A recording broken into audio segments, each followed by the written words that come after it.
Single leg hip thruster. This is a really great exercise for helping us to strengthen the hip. A lot of people will feel this in their quads or their low back, but we're going to make sure that you can feel this in your glutes right where you're supposed to. Okay, so to get set up for this, we want to make sure that you're not using something super high. So notice when I am sitting next to this bench, it's right about at the height of the bottom of my shoulder blades. I don't want something that, like a box, that would be as high as my head or something. It's just going to be too high. You could definitely use a couch, that's totally fine, coffee table, just make sure it's not too high. Now what you're not going to do is get up on your elbows, okay? Don't hold yourself up like this.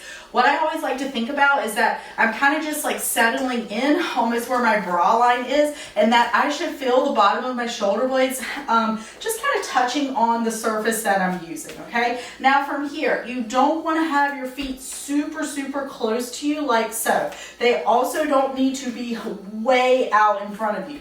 We want to think about having them not right underneath. You don't want your ankles right underneath your knees to start, but just like a tiny bit forward, because that's going to make sure that when you're at the top that you will have that knee over the ankle, and that's what we want. Now with the single leg version, what I showed you in the demo was an unassisted single leg version. There are lots of variations here. So if that one feels like too much, you make sure to meet yourself where you're at, okay? A couple of other things that you can do is a B stance, where you're just gonna put your other heel down like so, okay? And it's just gonna give you a tiny bit of assistance, but it may be just the right amount of assistance that you need to make this movement feel really good to you. The other thing that you can do is you can come down with one leg and then come up with that little bit of assistance. So that's another way of just kind of modulating the intensity to make sure that it feels good to you. You want to do the version that gives you the best form. Your form does not have to be perfect. That's not what it's about. But we do want to make sure that we're working the right muscles. So if you're like, I only feel this in my quad when I do it totally unassisted, but when I do it with the kickstand, I can definitely feel it in my glutes. So then we need to do it with the kickstand because you can definitely feel it in your glutes. All right, now to do the actual movement, what you're going to think about is you want to get a posterior pelvic tilt, okay? So we're not going to be here like this. Posterior pelvic tilt, glutes should be soft, okay? You should be able to move that pelvis without having to squeeze your butt to do it. Now, you're going to make sure you can get a little bit of hamstring on, so just pull that heel back slightly. You're going to raise your other leg, or you can do your kickstand, whatever feels good. And I typically like to put my head like this. I go ahead and support it with my hands because you don't want to have your head like trying to hold it up. Because you put a lot of tension in your neck. So go ahead and support it. And this exercise is okay to kind of like have the chin down a little bit more. Now, you're going to bring your glutes down towards the ground, okay? They're going to rock back just slightly, but I don't want you to lose that posterior pelvic tilt the whole time.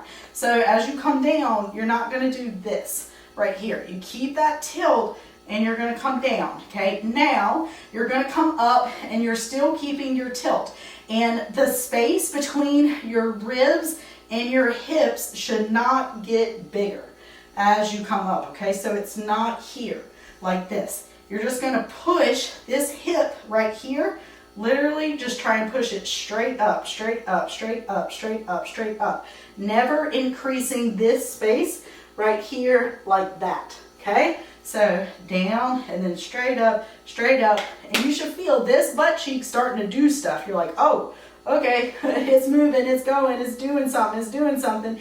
At the top, you may be able to get to here. You only may be able to get to right here without having to do that. Just go to the range that you own. So that's about the range that I own right there without having to do this, okay? So remember, this is about working your glute. You should feel your glute working. There is deep core involvement here, but you don't have to overly think about it on this one. I would say just like, you know, some gentle tension there is going to be great, but this isn't one of the ones where we really have to focus on that deep core. What I do want you to focus on is feeling this in your butt. All right, hopefully that was helpful, and I'll see you in the next video.